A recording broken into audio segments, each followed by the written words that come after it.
Yada, yada, yada. You know, I've said it before. I know, Andy. I'll say it again. Things, when I was growing up, even the pandemic, since the pandemic, the whole concept of visitors and people coming over, hell, when I was growing up, company was like a big deal. You know, it was like you dress up, you bake a cake, it's like everybody's like, come on in, man, let's go. You know, it was a big event. Everybody was like, yeah, it wasn't like Sunday brunch, but I mean,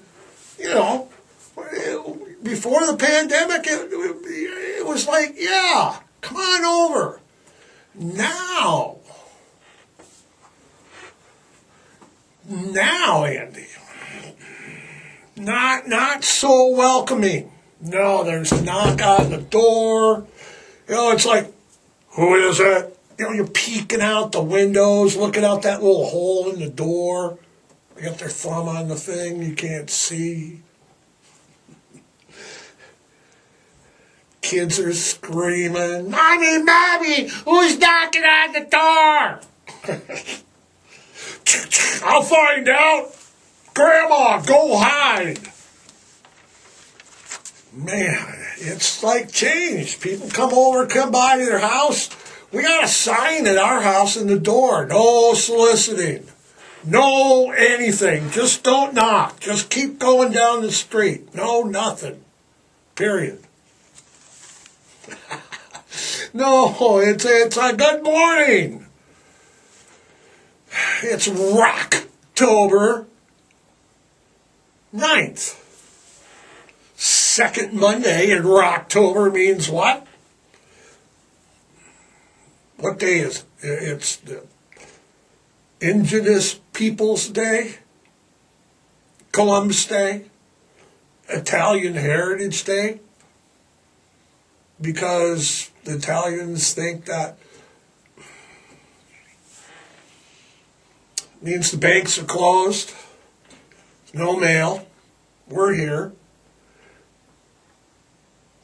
We're here a little early because I got a doctor's appointment right after the show. It's an annual. Don't worry. I think. Don't worry, Andy. Why do they call it Columbus Day, Andy? Why? He never, ever discovered America. He never, in fact, set foot on the American continent. An American continent.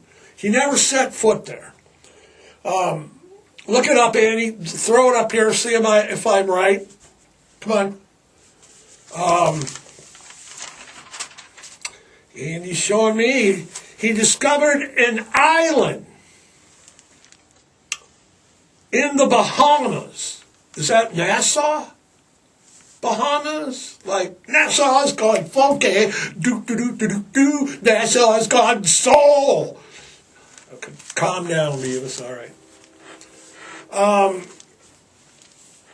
The Indigenous Peoples Day, Indigenous People Day, started in 1990.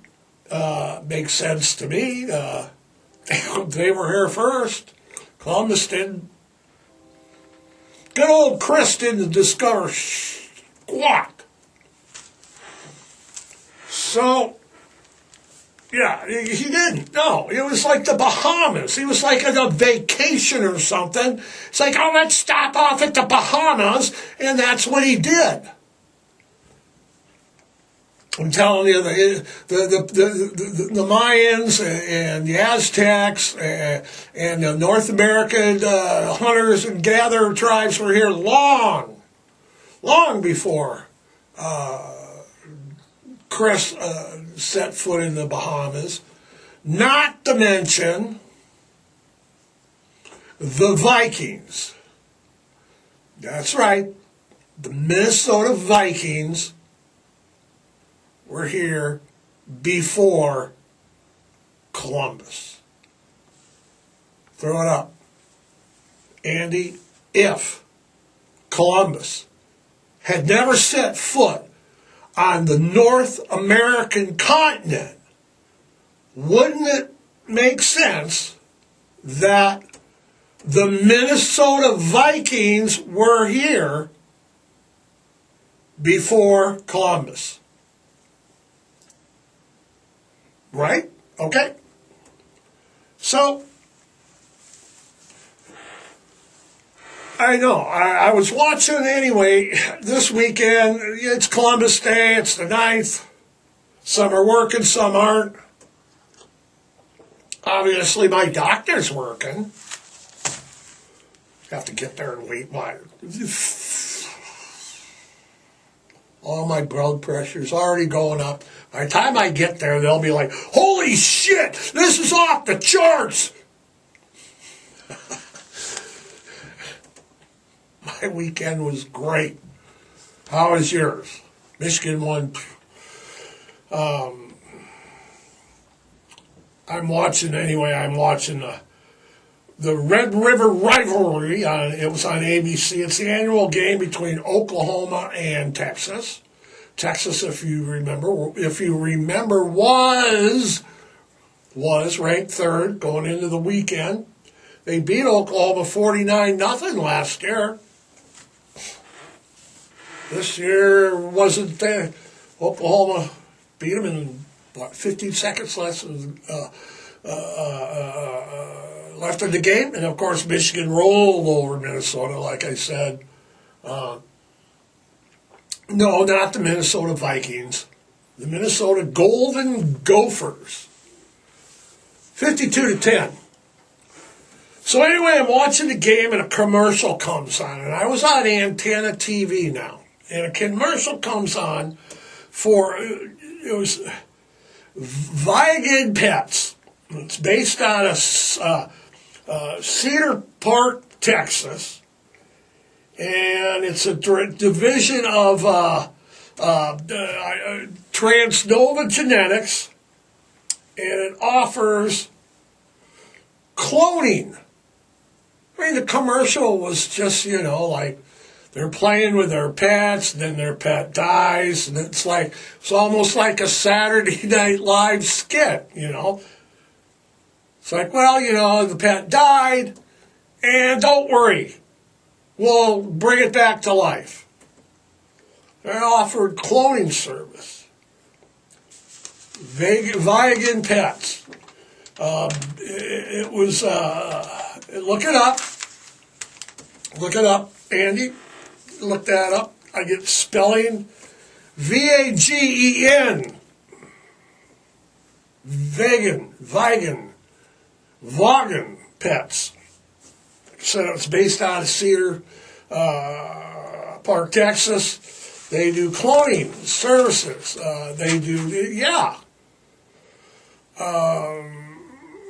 It was launched, they started doing this in 2016. So first of all, let's talk about what the hell is cloning. Is it the sheep that they cloned? No, it's not. It's not an exact duplicate in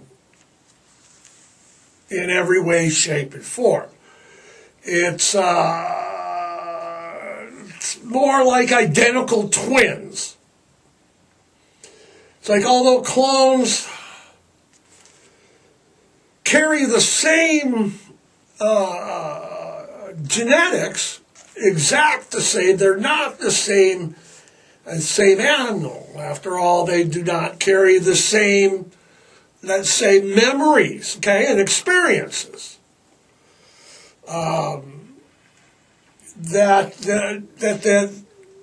Exactly.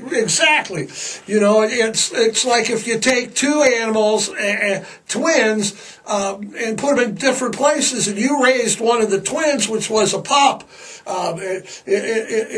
You're not going to clone it and get the same experiences that turned the original creature into the adored pet that it was. I think it's like resetting the phone, your phone. While the model and the technology are still there, the data has been all wiped out. And like I said, it's like identical twins. Which might, they if you've ever known twins, I've known twins. The twins in St. Cloud. No, but if you've ever known twins, they're identical, they look like it, they might sound like it, but they are really the same person. They each have a distinct personality. They're completely different, and they'll be the first to tell you that. So, basically, from what I've researched and what I looked up after the show, because I was flabbergasted about this crazy-ass show, the process of cloning it's relatively a simple process. Not for, like, me. It wouldn't be simple. Starts out with a couple of cells from your pet's tissue or from the pet's tissue, usually from the mouth or the ear, the belly. In the lab, they get those cells in the lab. They mix them with enzymes. And fluids and scientific, stuff that you would see on, TV. And then the scientists retrieve a donor egg from another animal. And then they got to find the surrogate. And if everything turns us out right, the surrogate will carry the pregnancy to term, and boom, a cloud is born. No, a clone is born. Is there a song? Everybody loves a clone, so how about you? I don't know. The problem is this. The cloning does not even close to have 100% success rate. Not all pregnancies will be fulfilled. Not all embryos will be viable, which means you got several surrogate animals, dogs or cats, being used in the process to make one animal.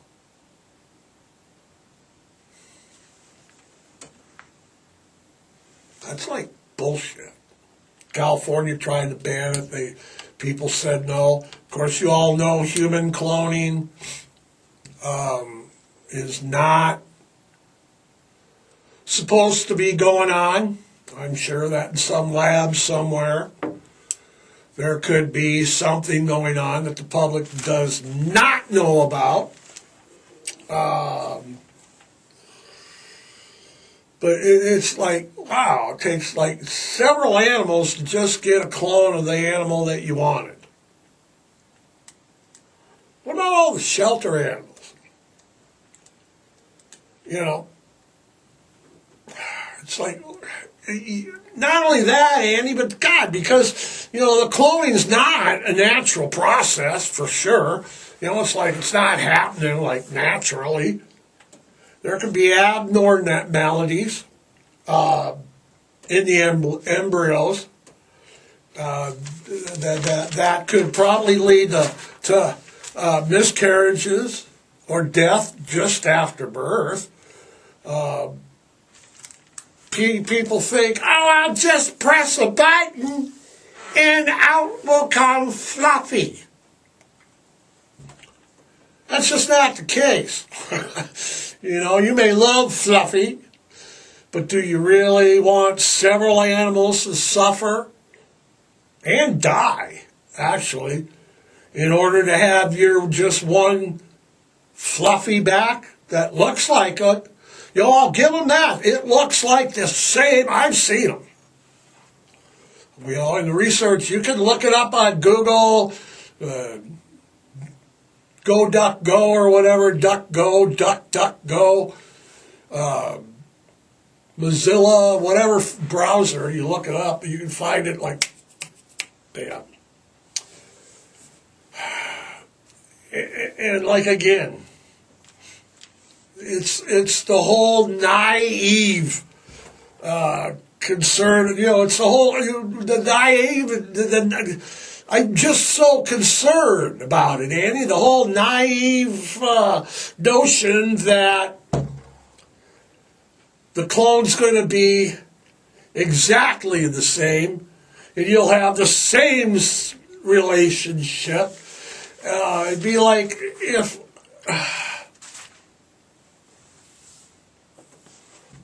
my dog loves to play ball, and he loves to play fetch, and he does cues without even being prompted. He cues me, and sometimes he'll take the ball and throw it down the stairs just to get. You know.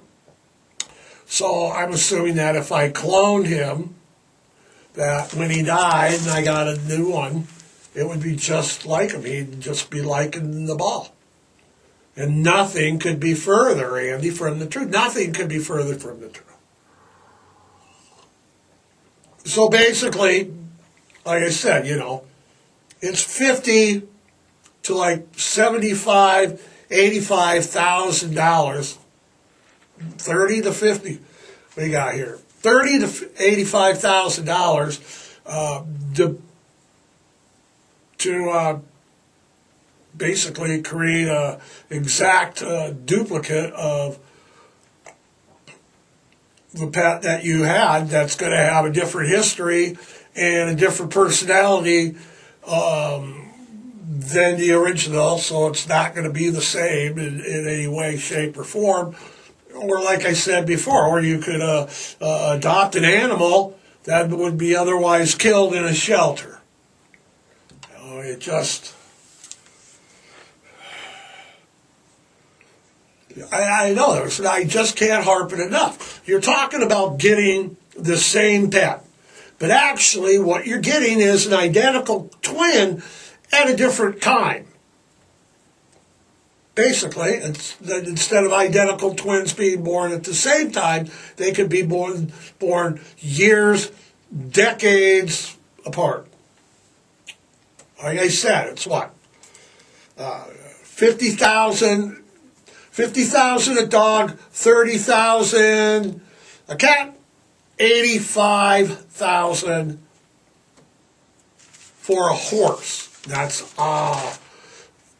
what they charge, and obviously that is quite a reach for most of us. I don't know if I have an extra 50 grand to get my dog cloned.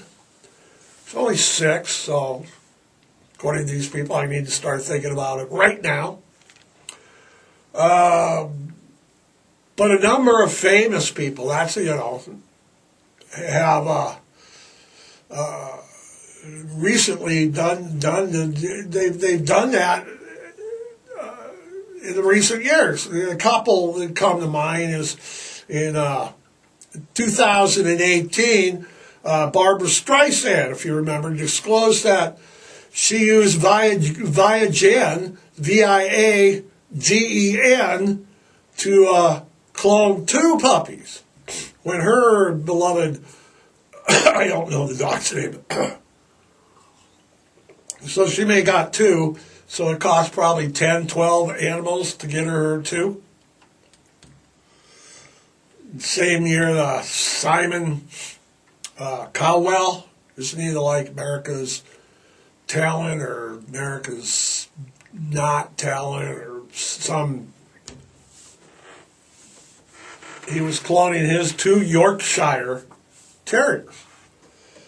So, it's not like it's a surprise. It's not like it's new. People have been doing it. There's concerns. I'm sure there's concerns. I've read the concerns.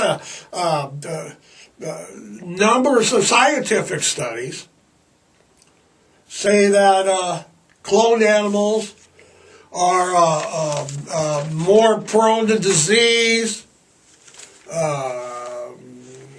Often, often the critics point out that the industry has a high failure rate. It's all experimental. Large number of clones that are not born fit and healthy. So there's it's the a report that I read that was by Columbia University in New York put the average success rate at just under 20%. So they're risking all these animals, and again, the animals are dying in the shelters. These are all lab animals. So that's again, what are the ethics to this? It's illegal in humans. We can't be doing cloning in humans. And like I said, I do probably think that, they're probably doing it. There are millions. There's millions, Andy. There's millions of wonderful adoptable dogs and cats that are just languishing in animal shelters, dying, terrifying ways, abandoned.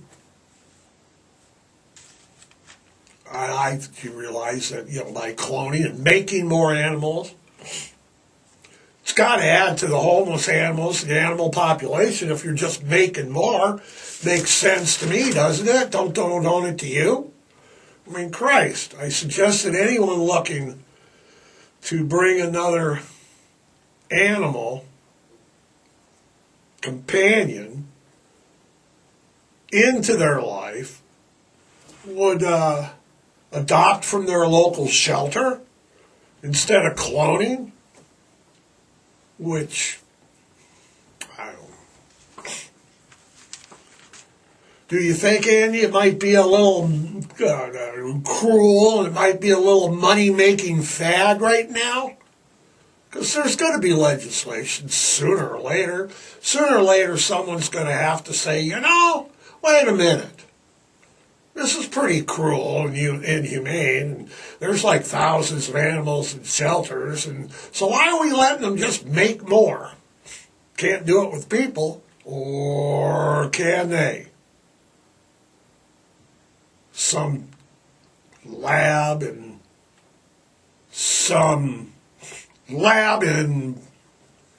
where? Where would it be? Where they're making cloning people? Everybody, there's your question, Andy. Let's see if we can get some email. Messenger. Where's the secret lab located where they're making people in the world? Who's doing it? Is it the United States, Russia, China, Middle East somewhere?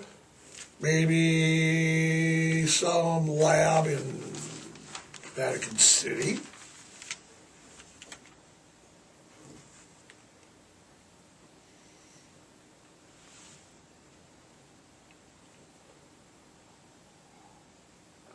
Like I keep saying, it's not going to be the same pet, okay? It's going to have, pets can only get so much inherited in temperament, but it's no match for environmental and training and experience. So, again, you're not going to be getting the same pet. And Barbara Streisand stated in an interview in what was it, Andy? Put it up. Us magazine, that the dogs act different.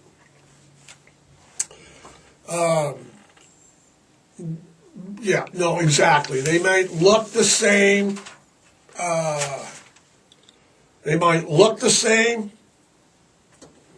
But They're not. They're going to be different. And what about this? And I mentioned it, touched about it, but what about the treatment of the lab animals? When they go through this whole cloning process, we already know it takes several lab animals to make one cloned animal, and the success rate is just under 20%. Okay? Crunch some numbers here. So, if they have to use several animals to get it successful, but the rate's under how many? They takes what, 5 animals? More?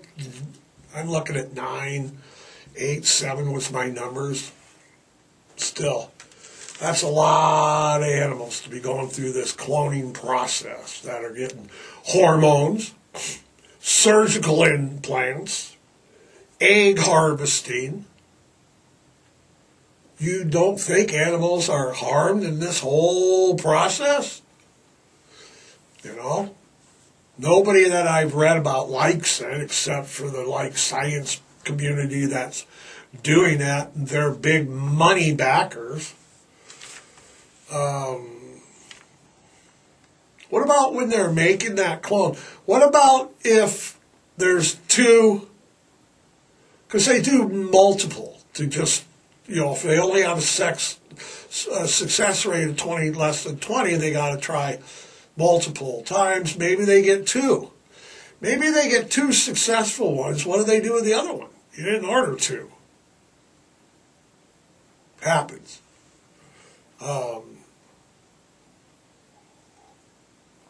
It just makes me sick because it's everything I preach against. Basically, and it's money making. It's not that I didn't know that it existed. I didn't pay attention that it existed because I knew that we are cloning other animals too. If you think that pets are the only thing, let's only do pets because people will buy pets. Once I got into reading all this stuff and looking at all of it, they're cloning everything. It's not just your pets. Cattle, pork, chicken, cloning, genetic engineering, modifying, all that crazy, crazy, crazy stuff is going on. You don't hear about that. You don't want to talk about that. That's out of sight, out of mind. Like I said a couple of weeks ago, if you've ever been in a meat processing plant, there are certain foods that you will never eat again when you see how they're made. And so now we're adding cloned animals into this. Well, if we make cloned animals, they won't they're exactly the same. They look the same. They live, the lifespan, close. Really close. Are they prone to other physical problems? Somewhat. Are they, you've got a 20% success rate. It's really bad. It's like I said, it's just everything I preach against. And that's that. It just is. So I was surprised at how much it goes on, that how much it costs, that what a common practice that it is. I was surprised that it was advertised during a college football game on a Saturday afternoon. What game was it? It was the Kansas UCF game, and I also was watching the Texas-Oklahoma game. So I'm not sure which channel it was on. One was on ABC, the other was on Fox. But it was local channels, whatever it was. There it was. Lion, your pet companion. Creepy. Creepy. You know what's not creepy, Andy? That's still Bissell's. That's right, the vacuum people, the shampoo people. Let's counter these cloning bastards by the Bissell's Empty the Shelters event. Runs through the 14th, which is this coming Saturday. So you got less than a week to get out to your local shelter that Bissell sponsors. Great Falls Animal Shelter is one. And adopt it. You got discounts on dogs and cats. Get out there. Adopt. Andy, don't shop. Nope. Let's empty the shelters. Let's spay and neuter. Let's rescue. Let's foster. Let's volunteer. Till next week, Andy, right? Andy's like, doing the little helicopter. Happy Indigenous Peoples Day. Italian Heritage Day. I hesitate to say Columbus because all Columbus discovered was the Bahamas. So until next Monday, have a great week. We are out of here. See ya.